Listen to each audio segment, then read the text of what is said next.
India's opposition leader back in parliament after the Supreme Court puts a stay on an earlier conviction.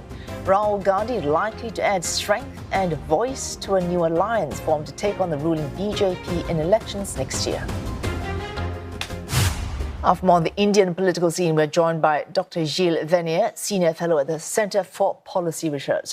Dr. Verniers, now earlier we spoke to our correspondent. She said she felt that the warm welcome that Mr. Gandhi received, not just from his own party, but from other opposition parties, suggests that a long-standing difficulty with these parties with rallying around a single figure, say as PM candidate. Now that difficulty has now been dispelled. Do you think that warm welcome actually belies differences that may not emerge now, but may emerge, say, in the months to come before we get to the elections next year? Well, I think, first of all, that the expression of, rejoice that, we saw in Parliament, today come from the fact that this decision come as a good decision for democracy, right? There was something fundamentally wrong about the court decision that was unprecedented and tailored to achieve the expulsion of a leading figure of the opposition. And so I think among the opposition, there's a lot of rejoicing that at least, the spirit of law and democracy have been, restored. Now, as far as the opposition is concerned, in a way, the previous expulsion of Rahul Gandhi made the gathering of the opposition easier because it helps all these opposition parties to sort of put aside the question of leadership of the opposition. Now that Mr. Gandhi is back in the fray, it may put the question of leadership again at the forefront of discussion among the opposition, and they are more likely to disagree and become divided on these issues than maintain the kind of strong unity that they have displayed so far. So on the one hand, the return of Mr. Gandhi is a good thing for democracy. It's a good thing for the concept of opposition. It's a good thing for the Congress Party, which will be energized by this return, but it may make the job of keeping the opposition cohesively together more difficult. All right, this coalition, 26 parties, they're formed to fight the BJP in elections that have to be held by May of next year. But immediately right before us, we have this no confidence motion against Narendra Modi's administration.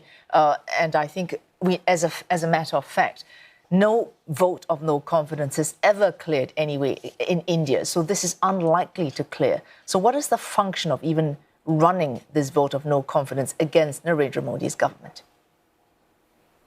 Yeah. If I'm correct, this is the 25th or 26th times that opposition in India brings a no-confidence motion in parliament. As you said, it never historically has succeeded, very simply because they don't have the numbers. But it's still a symbolic gesture. It's still a way to force the government to discuss the issue that form the base for the non-confidence motion. In this case, it's the situation in Manipur. It's an opportunity for the opposition to flex itself, to flex its muscles ahead of the electoral campaign, and to bring to the fore and to bring media attention to a particular issue, which is Manipur.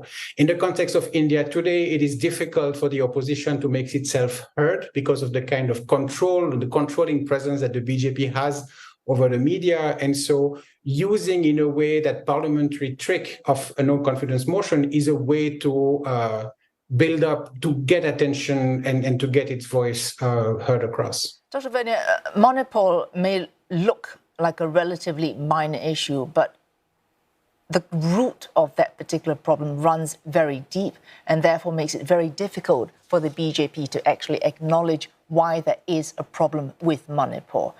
Is there any way Mr. Modi can address Parliament, which he has to do on Thursday, in such a way that he actually eases concerns about what caused issues in Manipur? Well, nothing can force the Prime Minister to speak on any topic, in Parliament. When the Prime Minister chose to make a statement on the situation in Manipur, it did it 79 days after the beginning of the violence. And it did it not on the situation as a whole, but on a particular violent incident that had occurred with the parading of two women, a video that had surfaced. And he made those remarks outside Parliament and not inside Parliament. There's very little incentive for the Prime Minister to expose himself to actually questions that he might have to answer to. Everything is always in a one-directional sort of communication, very scripted. And so far, this has been the only public intervention that he has made on this particular topic. One can understand why the BJP, the government, and the Prime Minister are reluctant to address this issue. Manipur is a state in which they are in power. The violence is largely perpetrated by a community which formed the support base, the electoral base of the BJP. They have been mobilized on ethnic and religious lines. And what we see today, in many ways, is the outcome of the kind of ethnic and religious mobilization that the BJP has been doing in that state. And so accepting to debate the question of Manipur in the open incurs the risk that the BJP will have to recognize the responsibility it has in inciting, violence and in creating the ground favorable for the eruption of violence, as we have seen in the recent months. A final question, Dr. Verniers. In terms of vote share, less than 40% in the last election, but approval for Mr. Modi at 70%. Does the BJP need to fear anything? So the BJP, by definition, always sort of feels nervous ahead of election. It's one way they have to keep themselves on their toes. They never take anything for granted, which is part of their strength. But what you say, it's true. The favorability numbers of the Prime Minister are extremely high. It's above 70% of favorable opinion. But the party he belongs to does not get more than 35% of the vote nationally. And so this means that the majority that the BJP has today is relatively thin. It's about 55% of the seats. And so it would not take much for its majority to fall, which obviously it absolutely doesn't want. And so despite all the cumulative advantages that a party like the BJP has, Mr. Modi as a factor, a mobilizing figure, a charismatic leader, a quasi-monopoly on airspace, and concentration of great resources, unprecedented in Indian politics. Despite all that, Indian elections remain highly competitive. And majorities are still formed thanks to the electoral system by dividing the electorate and converting minority of votes into majority of seats, but the thresholds are actually not that high.